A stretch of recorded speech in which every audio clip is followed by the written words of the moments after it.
Now, Massive X can be described as a semi-modular synthesizer with an open architecture. And what that means is we can actually connect different modules together in different ways to create the sounds we're looking for. So it's not hardwired, it's modular or semi-modular. Some of it is hardwired.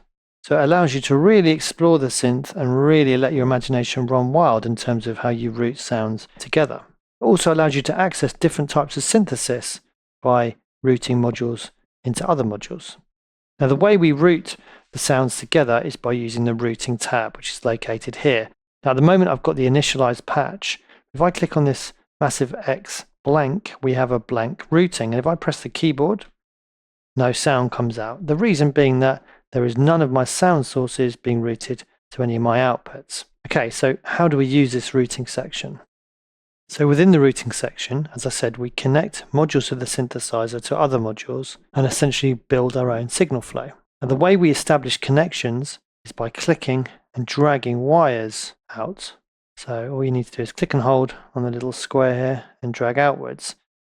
So outputs in this case are connected to inputs. And you'll see that when we click onto an output, it shows us all the places that it can be routed. So I'll do that once again. So you see these grey circles tell me where I can send that sound. Now once we've connected two modules together, all we need to do is double click to delete the connection. And if we have multiple connections applied, we just have to click on the module in question and it will delete all the connections for that module. Now if we have a sound routed to another module, we can actually right click on that module to bypass it. So if we wanted to hear the sound without that module in the signal chain, that's all we have to do. Okay, so now we've got some background on the nuts and bolts of how we actually use this area. What are these different modules? And before we get into the actual modules themselves, there's something else we need to just outline, which is the difference between this area, which is the polyphonic area, and this area here, which is the monophonic area. Now this polyphonic area allows you to control the modules that work with our polyphonic voices. So in other words, this area is processed independently for each voice that we play. And the monophonic area here contains stereo effects that are applied globally to the sum of the voices generated in the polyphonic area. Okay, so let's look at our polyphonic area to start with. Now contained within here, we have generators and processors. So the generators are the modules that create the sound. That would be our oscillators, 1 and 2, that correspond to our two wavetable oscillators here, and also our noise generators here, contained within this section here. You can see these are got this kind of darker shading to them. We also have these modulators, and this allows you to use a modulator as a generator or as a sound source. And we're going to talk about that later. Now, these modules here that have this different coloration to them, these are our processors. So we have a phase modulation processor. We're going to come back and look at that later. We have a filter. You can see that the F of the filter corresponds to the section here, which has the F on it. Likewise, we have ABC. ABC, now this corresponds to our insert effects. And finally, we have these feedback areas here, which we're going to come on to in a minute. This allows you to route the sound back into itself. X, Y, Z here, that corresponds to our stereo effects, which you can see up here. Okay, so let's get some sound going. So at a totally basic level, let's imagine we just wanted to route one oscillator to the output without any processing on the sound whatsoever. That's what we've got. So if I put something into my slot here, for example a reverb in my stereo effects, we're not hearing that. Why? Because it's not passing through that module. Now, of course, we can hear it because it's going to that module. Let's imagine we wanted to pass this through a filter first. Choose the filter, route the oscillator into the filter's input, through to the reverb.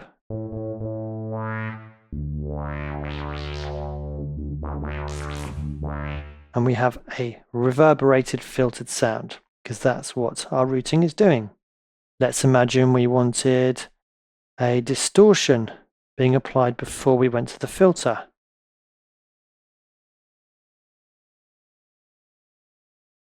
Let's add in a distortion here.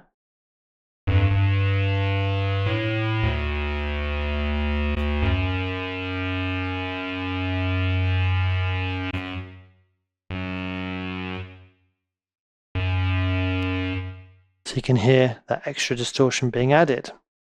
Let's say we wanted to add in the second slot, another distortion. We'll take the output of our filter through the distortion.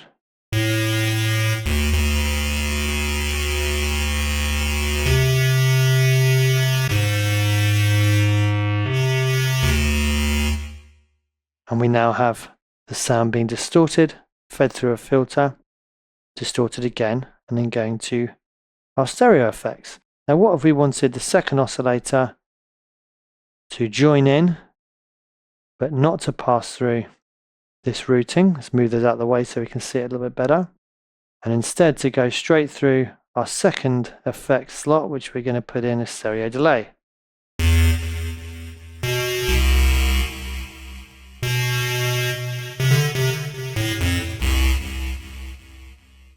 We now have an unprocessed oscillator being delayed, and then an oscillator passing through distortion, filter, and distortion. So you can see how this works. It allows us to configure Massive X to work in exactly the way we want it to work.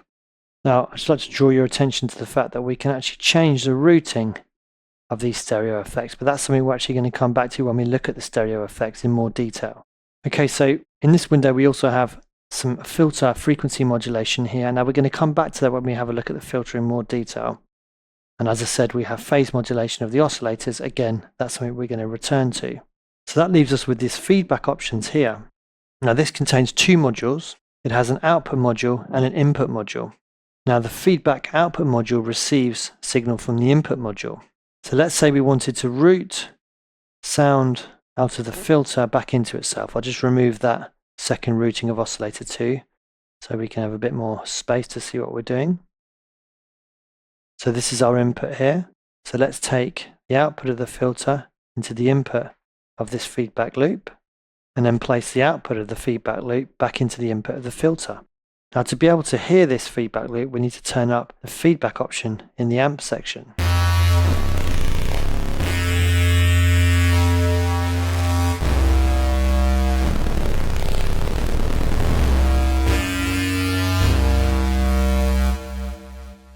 Pretty aggressive, and that's our feedback loop.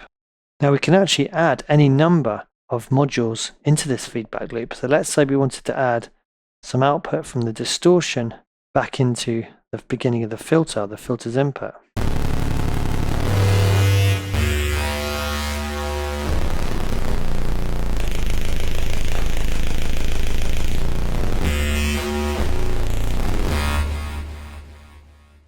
So obviously turned up a huge amount, it becomes kind of more of an effect sound. It loses its pitch, kind of disintegrates a little bit, but you get a picture.